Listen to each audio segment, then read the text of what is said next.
You're listening to the Culture Junkie podcast, where we go beyond the surface of pop culture. I'm Keith. And I'm Xandra. Together, we dive into the craft process and passion that drive today's creators. This is the Culture Junkie podcast.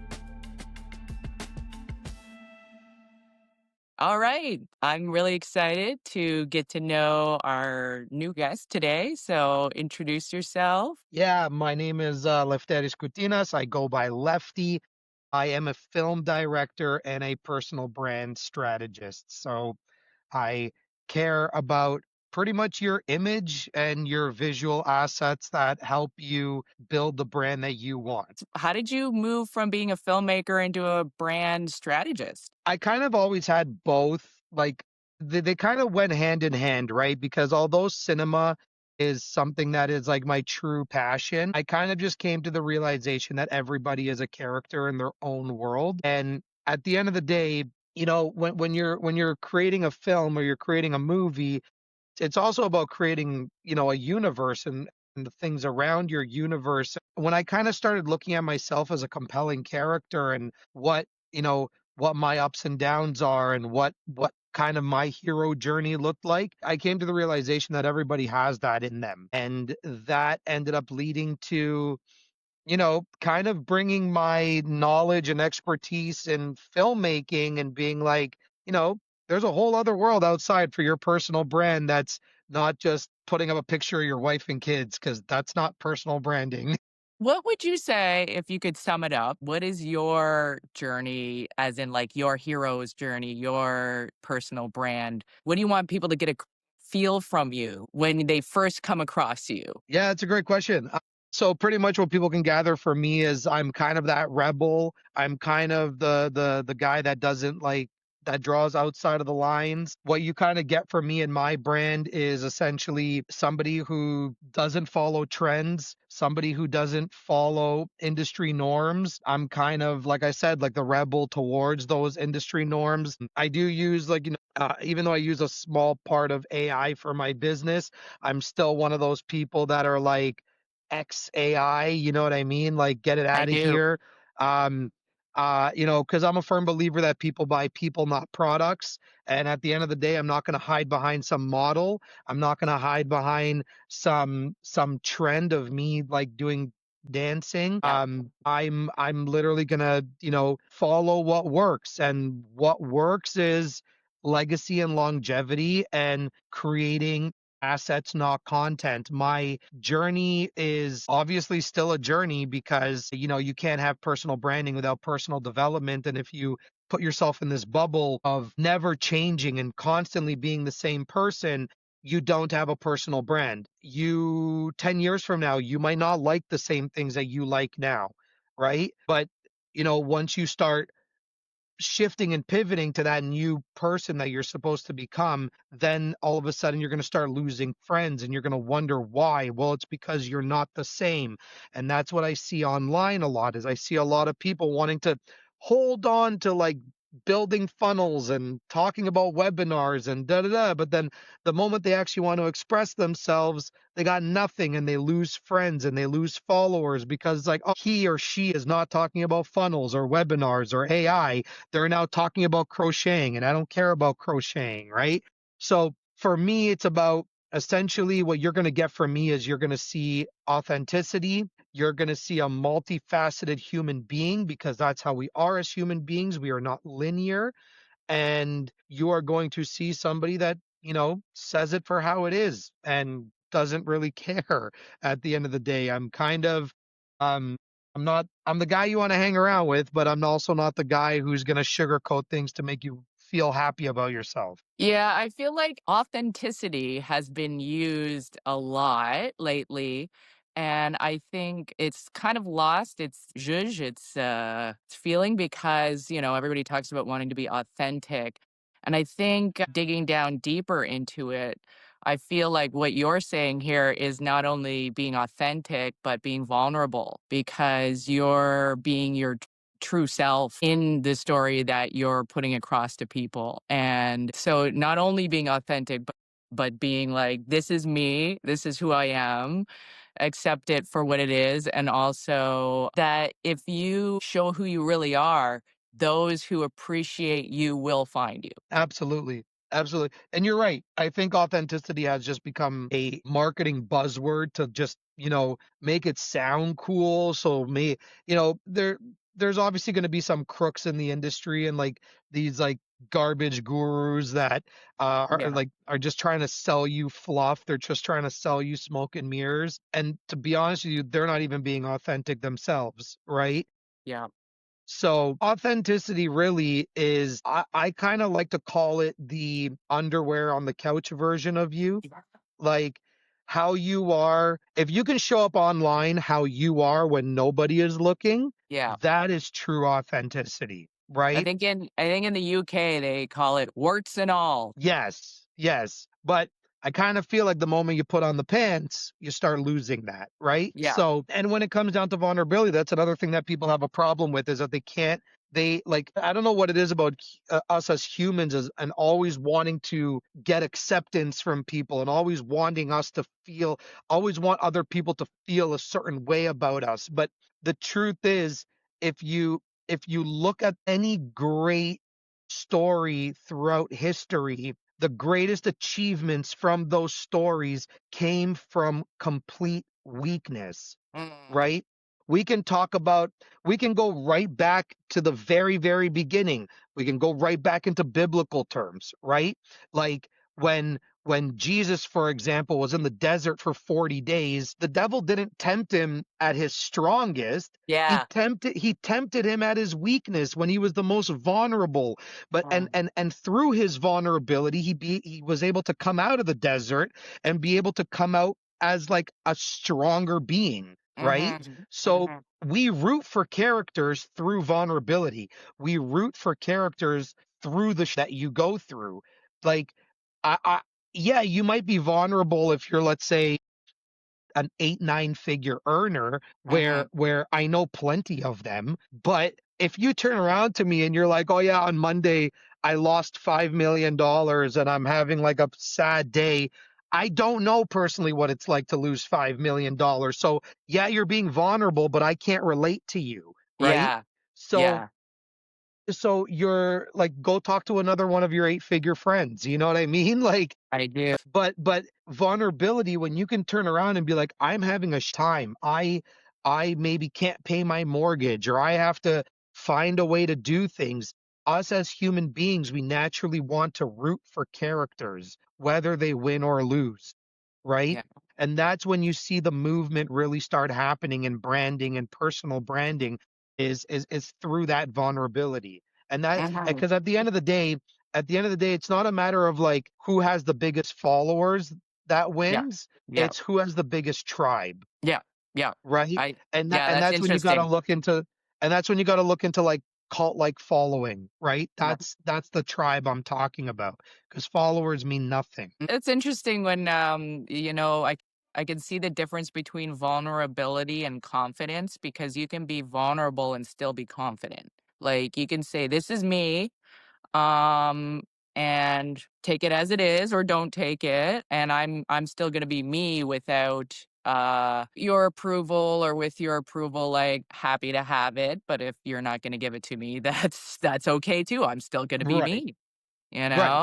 And as far as what you would want to see more of in the world from people who are attempting to express their personal brand. And I guess I would say, like, again, the cliche of having a personal brand is might be a little passé because that's it feels like a 2015 sort of statement, and I feel like now I gravitated toward you and your comment about personal story Mm. and focusing on story and getting that across because as you say, people connect more with people who are kind of going through the same thing as you and they can relate to. So would you say that the evolution of the personal brand is turning into the personal story?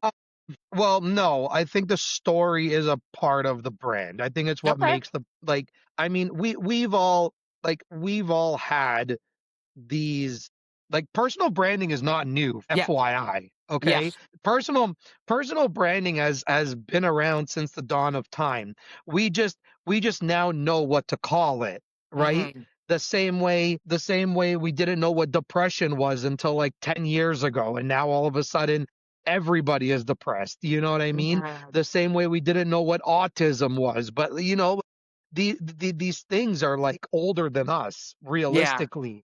But it's just a matter of like now we found out how to put how to put a word on it. But Mhm. it really, like, the story, in a world, I want to see everybody lead with their story, right? Like, I want to see everybody be their own, vulnerable self, authentic self. I want to see, and you might not get 1 million followers, but if you can even get 100 people that just love and adore you and are there for you, like through thick and thin, Yeah. that's truly what matters, right? Like, I know, I'll tell you right now, and not like just for the audience's sake. Like, I've had $1,000 months before, and I'll Yeah. tell you right now, I've never done that with 1 million followers. I've never done that with a viral video. Like, you can make a ton of money with the small audience that you have.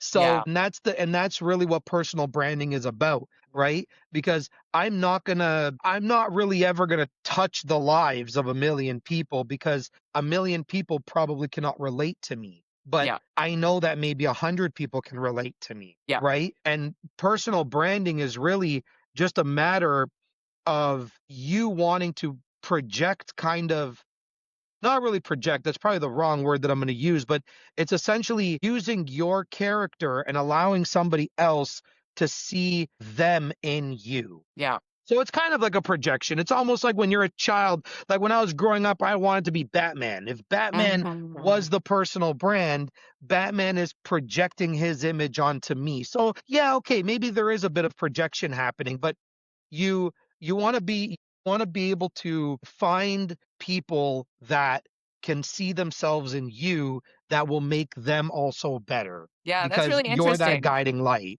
Yeah, that's interesting because, for me, the story is very like integral, and it's really cool to hear you say, no, no, no, personal branding isn't, passe. It is the umbrella under which the story lives. And maybe, if I'm not wrong, what informs a lot of the other pieces from the branding. So like the story informs your logo or your greeting, or your story informs all of these elements? 100%. Okay. Yeah, 100%. Like, the things that you go through as a person leads you to the hobbies and interests that you have, leads you to the coffee that you drink, the food that you eat. Obviously, culture plays a big role. Like, I'm Greek, so like I have a huge Yeah. culture, right? Huge. And then there's so many other backstories and like Greek mythology and all that I can dive into. But yeah, like you said it really well. Like, the personal brand is the umbrella, and then Mm. everything about you that creates the character of you, right? Because you got to look at your life as a screenplay, right? And when you can kind of look at your life as a screenplay, and you can kind of start writing the story that way. And for some of us, you know me approaching 40, I'm in the second act. You know what I mean? Mhm. Like, I already have my first act already out and ready to go. And I have so many stories that I can share. And Yeah. people are like, "Yo, that's so cool. That's this, that's that," right? So the story is the big element, but then that will determine, the logo, that will determine, like, your wardrobe, right? Like, one thing that I don't see people do, and I Mhm. feel and I feel like, I mean, sometimes I don't do this as 100% as I should. So this is probably a practice what you preach moment. Yeah. But at the same time, when you're looking at your branding and you're looking at personal branding is also a way that people are going to look at you. You kind of have to get into method acting, or me as a wrestling fan, they call it kayfabe. So kayfabe, for example, is like when the Undertaker was a huge character, Yeah. even when you saw him on the streets or in a restaurant, he remained the Undertaker. He Yeah. lived the character. Um, Rest in peace. Method acting is what led Heath Ledger to pass away because he was the Joker outside of the days that he was filming. He So lived that character. he was embodying that creation. So Exactly. it's Exactly. coming the brand is coming from you, and then you're embodying what you have discovered within yourself, I guess. Exactly. So I'll give you a perfect example of that, right? Like Adam Sandler is one of the richest people in Hollywood, and this guy's wearing basketball shorts and like shitty probably Walmart t-shirts, right? Yeah. If all of a sudden, and that's a part of his brand, that's his personal brand. He's just the rich bum. You know what I Mhm. mean? But imagine you now are walking down the street of Hollywood Boulevard, and now you see him in like an Armani suit, or like you see him in like jeans, nice shoes, and whatever. You're gonna be like, what? That's weird. That's not him. That's Yeah. what's going on, right? It's like when the pastor shows up in a Bentley and you're like, "Whoa, aren't you supposed to represent and don't you preach literally, being humble and being stuff," and they show up not. Well, there's a whole other conversation we can have about that, but I like people humbleness is a whole other thing that we can talk about because humble has nothing to do with Right. with possessions. And FYI for anybody that hasn't read, if we want to talk real for a second, Jesus had a treasure. The only Yeah. other people I know who have treasures are millionaires and billionaires. So for any Christian listening thinking that in order to be a good Christian you have to be humble and broke, stop No. telling yourself that lie right now because No. Jesus was a rich man. Yeah, no, I think that's a fallacy personally to feel like you have to be a better person, like to be broke to be a better person. That's money I believe is an energy, just like the energy that you put into your work. And so, you asking for the energy back that you put into your work is not a bad thing. And a lot of artists will feel like asking for money for their art is a bad thing. So it's not even about religion, but it also passes into art. And small business owners can also have a hard time asking for money. So this might be like a whole other conversation, Yeah, but well, the reason, like, for me as a storyteller, and the reason, and for me as a storyteller, the thing is, and agree to disagree, and I'm sure there's a lot of people on oh here that yeah. might agree to disagree, but I use scripture a lot in my references because a, not only am I a Christian, but b, how can we come to this world of amazing storytelling without knowing the greatest story of all time. You know what I Uh-huh. mean? Like, and at the end of the day, whether you 1000% believe in it, or whether Uh-huh. you 1000% believe that it is the biggest pile of fiction in the world, you still cannot disagree that it is the greatest story ever told. Uh-huh. So when and you'll see that, through branding, you could see a lot of that, Yep. right? Like, and again, people can take this with a grain of salt, but like Uh-huh. like personal branding is essentially identity, right? So when God first made himself public, right, to Abraham, his first initial thing that he said was what? I am he. So when I introduce myself to you, what is the first thing to say? Hi, I am Lefty, Yep. right? I cannot say my name without his identity attachment to me, right? So now we got to get into like our belief system and our characteristics, Yeah, what exactly. we will fight for and what we will not fight for, and do we have this religious view or do we have this political view, and so on Uh-huh. and so forth. But at the end of the day, it all stems down from the original identity of I am. So Exactly, and then my bringing that question out is, into the who world and are you? communicating it. Yeah, Right. exactly. That's my job. My job essentially is to pull out the who are you. Mhm. Yeah, exactly. So you're in Sterling mostly? Yeah, that's my home base, Sterling. Sterling's your home base, and do you accept anyone online, or do you try and, stay in a local, zone? I have traveled as far as Egypt for my projects. So Nice. I go wherever the story is. Well, that's awesome, and what was Egypt like? Egypt was amazing. It was 72 hours. It was a very, very short trip, but Wow, it was a great experience. But great. yeah, so I go all over to the United States. I've gone to Egypt. I've gone to the Cayman Islands.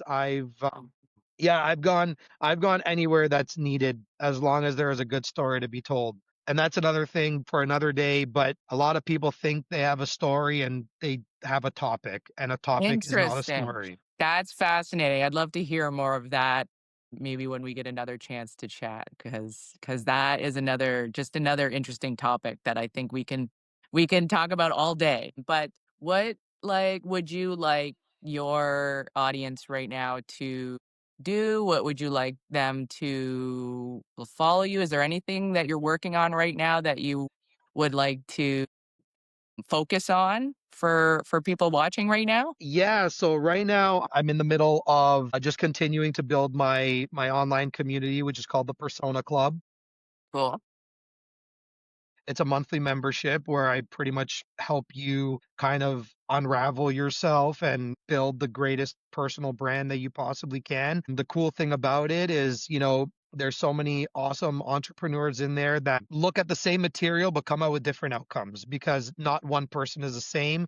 And I think that's the beauty about the Persona Club is that I'm not giving you a cookie cutter framework. I'm giving you something that's going to mean something different to you as it is the next person that's looking at the same exact material.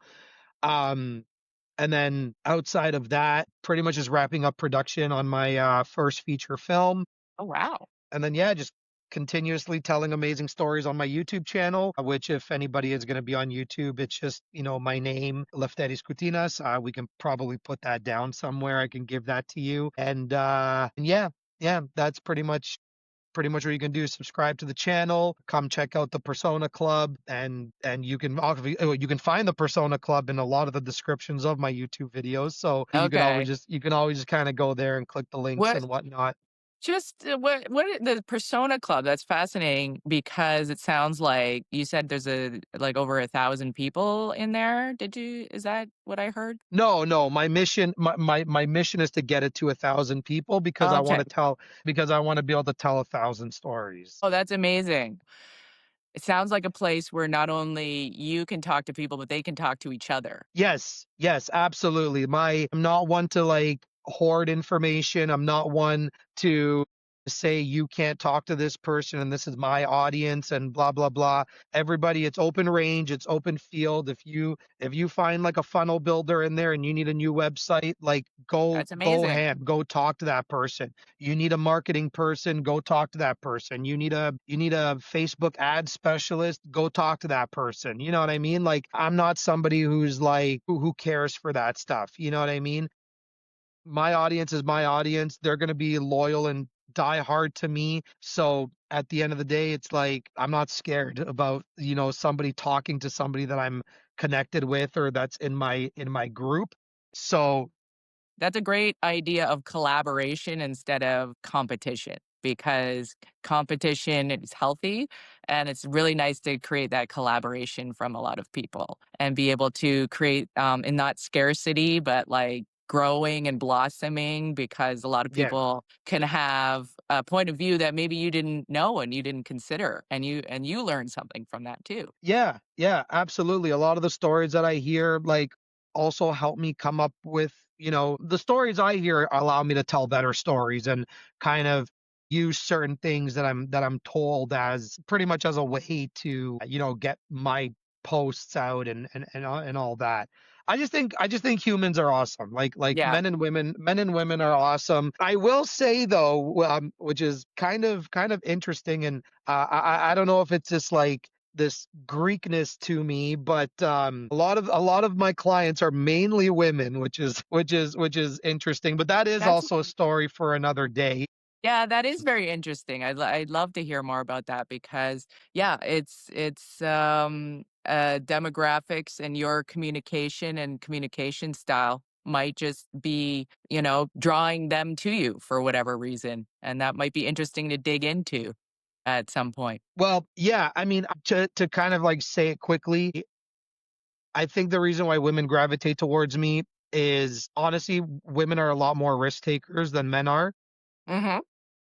They're willing to like put down whatever it is to get ahead. I'm not like, that could be, I'm not saying that it is, but that could be due to the fact that more or less, no matter where you go, it can feel like you're in a male dominated industry. And that's where the larger risk takings happen and whatnot. But it's also the fact that like women have always kind of been the outside of the box thinkers. Mhm. Like we as men are more of the tactical, strategic, like we are linear thinkers where you girls are like, "Ugh," Yeah. and I think that's why you guys succeed in the storytelling and personal branding space as it is. And uh you know mind you, television has a big part to play in that too, with all of your, 90 Day Fiancés and Love is Blind and all that jazz, where you can kind of see yourselves like creating a reality show for yourself, and Vanderpump Rules and et cetera, right? Like, Yeah. I'm not gonna lie, I am a 90 Day fan. I'm not gonna Oh, lie. yeah. Like, My I I gotta say my husband is the big one. Like, he loves those shows, and I'm just all like, "Oh, interesting," and, I never would have watched him if he didn't I was the person across the room going, "What's that? And who said that?" You know what I mean? And he's like, "Come to me, I will tell you all the secrets." So yeah, yeah, we're kinda the opposite in that way. I can see because I work in TV and I can see, what the reality of the reality TV show, and I'm like, "I don't know, I think the producer might have made him say that." So he that says does happen. That does happen more often than not. Yeah, he said I made him kind of appreciate another side of TV, just because he had no idea what might be even going on in the background, and he was just right. enjoying them for the story that was being told, and I was enjoying the layer of storytelling that is in the background that we maybe don't see, and I am imagining what the producer might be saying at the time. Yeah. There's all that too. Anyway. Absolutely, absolutely. There's a small part of reality television that is reality television. I think the only, and this is somebody who like I don't follow very like religiously or anything, but you can't discredit her because I think she is just the OG of personal branding, is Chris Jenner. You know what? I thought you were gonna say. I was like, "You know what? I think he's gonna say Chris Jenner." Keeping Up with the Kardashians is, I don't know how it is now, but I know that Chris was like, if I'm going to bring people into my life and I'm going to bring camera crews into my home, Mhm.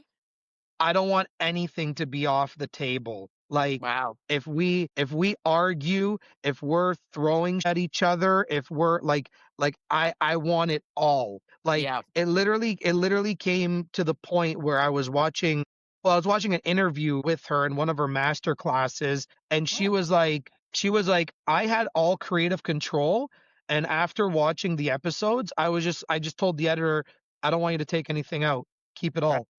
Cool. Right? So she is the first OG to just be like, I am willing to put my entire family on the line and not fabricate anything. I want Yeah. you guys to see us for who we are, love Yeah. us or hate us. Yeah, And yeah. that's why I give her so much respect. That's awesome, and that sounds like exactly what you're trying to do with your clients and your consulting as well. Correct. Yeah. Awesome. Well, so everybody go join the YouTube channel, check out the Persona Club. It sounds amazing. I wanna hear more in the future of what you're doing and where you're at, and I don't feel like we talked about your feature film enough, so we'll have to, maybe circle back around at some point and hear about that project as well. Totally up for it. Totally up for Awesome. it. We can talk about that for sure. We might need more than 30 minutes though, Yeah, but I know, we'll I know. see. The time went so quickly, but I'm glad that we could chat with you today.